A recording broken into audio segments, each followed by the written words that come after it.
플라톤, 개별자에게 본질은 초월적이다. 우리는 종이나 땅바닥에 수많은 삼각형들을 그릴 수 있다. 하지만 과연 우리는 제대로 된 삼각형을 한 번이라도 그렸던 적이 있을까? 보통 삼각형은 내각의 합이 180도인 도형으로 정의한다. 불행히도 지구는 둥글기 때문에 우리가 그리는 모든 삼각형은 내각의 합이 180도보다 클 수밖에 없다. 따라서 현실 세계에서는 어느 누구도 정확하게 내각의 합이 180도인 삼각형을 그렸던 적이 없는 셈이다.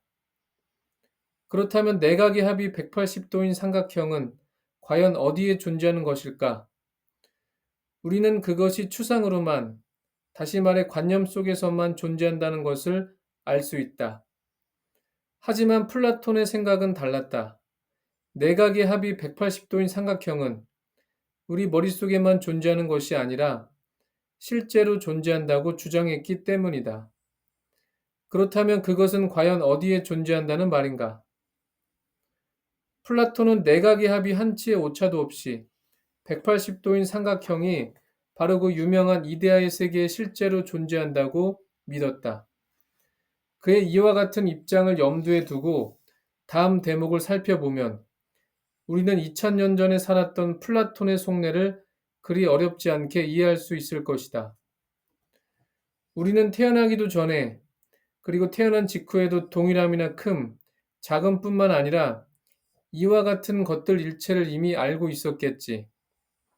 왜냐하면 지금 우리의 논의는 특별히 동일함에 관한 것만이 아니고 아름다움 자체라든가 좋음 자체, 그리고 올바름 자체나 경건함 자체에 관한 것이기도 하니까. 말하자면 내가 지금 말하고 있듯이 우리의 문답을 통해서 묻고 대답할 때 뭐뭇인 것 자체라는 표시를 하는 모든 것들에 관한 것이기도 하기 때문일세. 그래서 이 모든 것에 대한 지식들은 우리가 태어나기도 전에 획득해 갖고 있었다는 것이 필연적인 것일세. 방금 읽은 구절에서 핵심은 뭐뭐인 것 자체라는 표현이다. 예를 들어 내각의 합이 한치의 오차도 없이 180도인 삼각형이 바로 삼각형인 것 자체라고 할 수 있다. 플라톤의 사유를 상징하는 이데아, 즉 에이도스는 바로 뭐뭇인 것 자체를 가리키는 용어였다. 그의 말대로 아름다움 자체, 좋음 자체, 올바름 자체, 경건함 자체를 포함해서 삼각형 자체, 사각형 자체, 인간 자체 등이 모두 에이도스라는 것이다. 물론 현실 세계에 삼각형 자체가 존재하지 않는 것처럼 아름다움 자체, 좋음 자체, 사각형 자체, 동물 자체, 인간 자체란 현실 세계에는 존재하지 않는다. 단지 불완전한 아름다움, 불완전한 좋음, 불완전한 사각형, 불완전한 인간만이 존재할 뿐이다. 이 대목에서 플라톤은 묘한 생각을 하게 된다. 현실에서 확인되는 불완전한 것들은 이데아 세계에 존재하는 완전한 에이도스들의 불완전한 복사물이라고 말이다. 결국 현실 세계에 존재하는 복사물들은 원판인 에이도스보다 흐릴 수밖에 없다고. 그러니 당연히 에이도스보다는 가치가 떨어질 수밖에 없는 것이다. 원판과 복사물이라는 흥미로운 발상을 토대로 플라톤은 에이도스와 존재자들 사이의 관계를 설명하는 분유 이론을 만들게 된다. 여기서 분유라는 말은 그리스어에는 관여나 참여를 의미하는 메텍시스라는 말에서 유래한 것이다. 파이돈의 다른 대목에서 플라톤은 다음과 같이 말했던 적이 있다. 모든 아름다운 것들은 이 아름다움 자체에 의해서 아름답게 된다. 다시 말해 아름다운 사물들이 아름다운 이유는 그것들이 아름다움 자체, 즉 아름다움이라는 에이도스에 관여하고 있기 때문이라는 것이다. 아름다운 사물들의 입장에서 아름다움 자체에 관여하는 것은 아름다움이란 에이도스를 나누어 가지는 것으로 드러난다고 볼 수 있다. 아름다움 자체는 하나이지만 아름다운 것들은 많으니까 말이다. 그래서 보통 메텍시스와 관련된 플라톤의 존재론을 분유라고 부르기도 하는 것이다. 분유라는 표현은 글자 그대로 아름다운 것들의 일부분으로 아름다움 자체에 참여하여 존재한다는 것을 뜻한다. 이것은 20세기 프레게와 러셀 같은 논리 철학자들에게서 확인될 수 있는 집합론적인 발상의 원형이기도 하다. 이제 마지막으로 파이돈 인용문 후반부에 피력되어 있는 플라톤의 인식론을 살펴볼 차례다. 이 모든 것에 대한 지식들은 우리가 태어나기도 전에 획득해 갖고 있었다. 플라톤은 우리가 현실에서 사각형 같다, 아름다운 것 같다, 좋은 것 같다, 인간답다라는 표현을 자주 사용하는 것에 주목한다. 이런 말을 사용할 때 우리가 사각형 자체, 아름다움 자체, 인간 자체를 이미 알고 있는 것 아니냐고 플라톤은 논의를 전개한다. 이것이 바로 분요 이론과 함께 플라톤 철학을 구성하는 양대 산맥이라고 할 수 있는 상기 이론이다.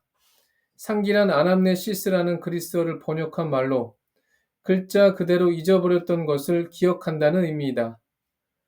플라톤은 인간의 영혼이 육신에 들어오기 전에 이데아의 세계, 그러니까 뭐뭇인 것 자체들로 가득 차 있던 세계 속에 살고 있었고, 당연히 인간 영혼은 이미 에이도스를 알고 있을 수밖에 없다고 믿었다. 불행히도 육신에 갇혀 살면서 인간의 영혼은 점차 에이도스를 망각하게 된다.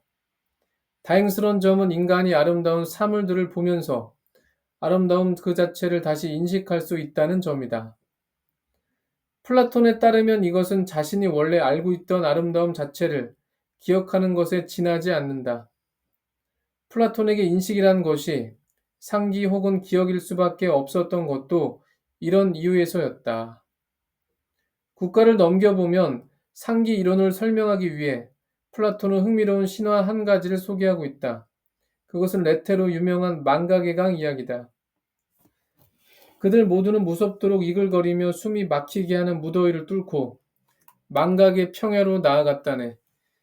이곳은 나무도 없고 땅에 자라는 것이라곤 아무것도 없는 곳이기 때문이었다네. 그들은 무심의 강 옆에서 야영을 하게 되었는데 이 냇물은 어떤 그릇으로도 담을 수 없는 것이라네. 그래서 이 물은 모두가 어느 정도는 마시기 마련이지만 분별의 도움을 받지 못한 자들은 정도 이상으로 마시게 된다네. 일단 이를 마시게 된 자는 모든 걸 잊어버리게 된다는군.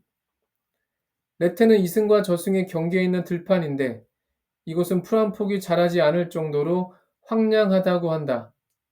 문제는 이 세상에 태어나려면 영혼이 반드시 이 레테를 가로질러야만 한다는 점이다. 당연히 목이 너무나 마른 영혼은 레테를 가로질러 흐르고 있는 강물을 마실 수밖에 없다. 그러나 바로 이 강은 무심의 강, 즉 망각의 강이다. 이 강물을 마시면 영혼은 저승에 있는 에이도스에 대한 기억을 망각하게 된다.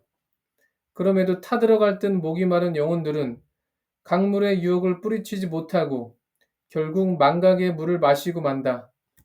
그나마 강물을 적게 마신 영혼은 현명한 인간으로 태어날 것이고 반대로 너무 많은 강물을 섭취한 영혼은 동물처럼 우둔한 인간으로 태어나게 될 것이다. 플라톤에게 진리가 알레테이아로 표기되었던 것도 결국 이런 이유 때문이 아니었을까? 알레테이아는 부정을 뜻하는 접두사 아와 망각을 뜻하는 레테가 합성된 말이다. 결국 진리란 망각의 부정, 즉 기억의 과정을 통해 발견된다. 바로 이것이 플라톤의 상기설이다.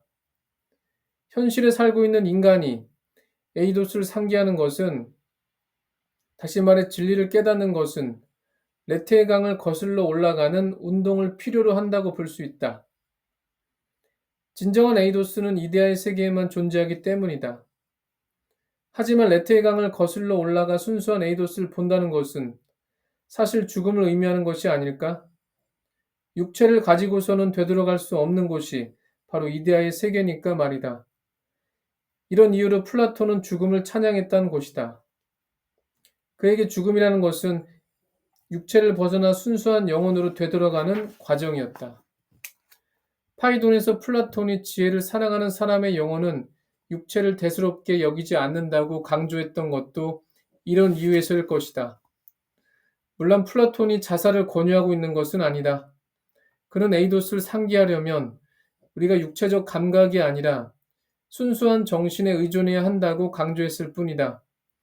하지만 경험과 감각을, 그래서 경험 세계를 부정하는 순간 우리는 자신이나 세계의 진실에 등을 돌리게 되는 것은 아닐까? 이것이 플라톤의 제자 아리스토텔레스가 자신의 스승에 대해 품고 있었던 의문이었다.